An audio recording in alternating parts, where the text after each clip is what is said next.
ও মমতার কথা শোনে না, ইডির থেকেও এবিকে বেশি ভয় পায়। শিবির বদলের পরই অভিষেককে তুলোধনা মদনের।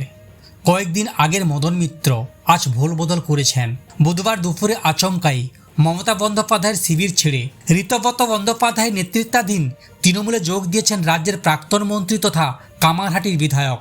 আর শিবির বদলের পরই প্রকাশ্যে অভিষেক বন্দ্যোপাধ্যায়ের বিরুদ্ধে একের পর এক তোপ দেখেছেন তিনি।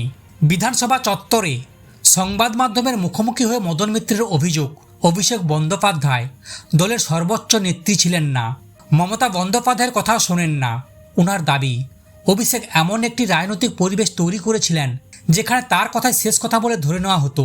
মদনের কথায়, অভিষেকের নেতৃত্বের ধরন দলের ভিতরে অস্বাভাবিক গণতান্ত্রিক পরিবেশকে ক্ষতিগ্রস্ত করেছে। তিনি এও বলেন, এমন পরিস্থিতি তৈরি হয়েছিল যে দলের অনেকেই অস্বস্তিতে থাকতেন। নিজের অভিজ্ঞতার কথা তুলে ধরে মদনের মন্তব্য, তদন্তকারী সংস্থা ইডির চেয়েও তিনি বেশি ভয় পেতেন এবিকে। উনার ভাষায়, তদন্তকারী সংস্থা অন্তত জিজ্ঞাসাবাদ করে, কিন্তু এবি কখন, কোথায়, কিভাবে কাউকে সরিয়ে দেবেন তা বোঝা যেত না। নিজের বিরুদ্ধে অতীতে ওঠা নিয়োগ দুর্নীতির অভিযোগও এদিন খারিজ করে দেন মদন মিত্র। তিনি বলেন, টাকা বা গয়না নিয়ে কাউকে চাকরি দিয়েছে এমন অভিযোগ যদি কেউ প্রমাণ করতে পারে তবে তিনি তা মেনে নেবেন।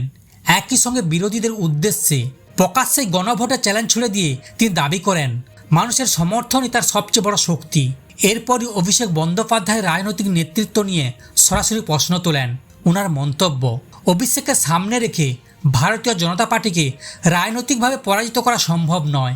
মানুষের সঙ্গে নিবিড় যোগাযোগ ছাড়া কোনো রাজনৈতিক দল সফল হতে পারে না বলে মন্তব্য করেন তিনি। মদনের দাবি, শুধু কড়া ভাষা, অঙ্গভঙ্গি রাজনীতি দিয়ে মানুষের মন জয় করা যায় না।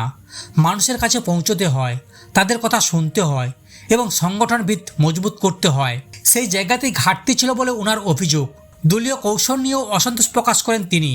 বিশেষ করে রাজনৈতিক কৌশল প্রণয়ন নিয়ে প্রশ্ন তুলে পরোক্ষে দলের নির্বাচনী পরামর্শদাতা সংস্থাকেও কটাক্ষ করেন।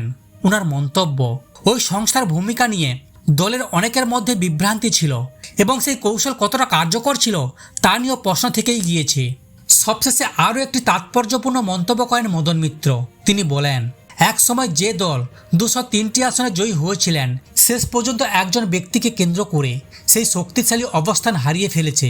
যদিও তিনি কোনো নাম উল্লেখ করেননি, তবুও তার মন্তব্যের ইঙ্গিত যে অভিষেক বন্দ্যোপাধ্যায়ের দিকেই ছিল তা রাজনৈতিক মহলের কাছে স্পষ্ট। মদন মিত্রের এই দলবদল এবং যোগ দেওয়ার পরই অভিষেক বন্দ্যোপাধ্যায়কে লক্ষ্য করে ধারাবাহিক আক্রমণ রাজ্য রাজনীতিতে নতুন করে জল্পনা উস্কে দিয়েছে। বিশেষ করে তৃণমূলের অন্দরের সমীকরণ এবং ভবিষ্যতের রাজনৈতিক অবস্থান নিয়ে এই ঘটনাকে তাৎপর্যপূর্ণ বলে মনে করছেন রাজনৈতিক পর্যবেক্ষকের একাংশ।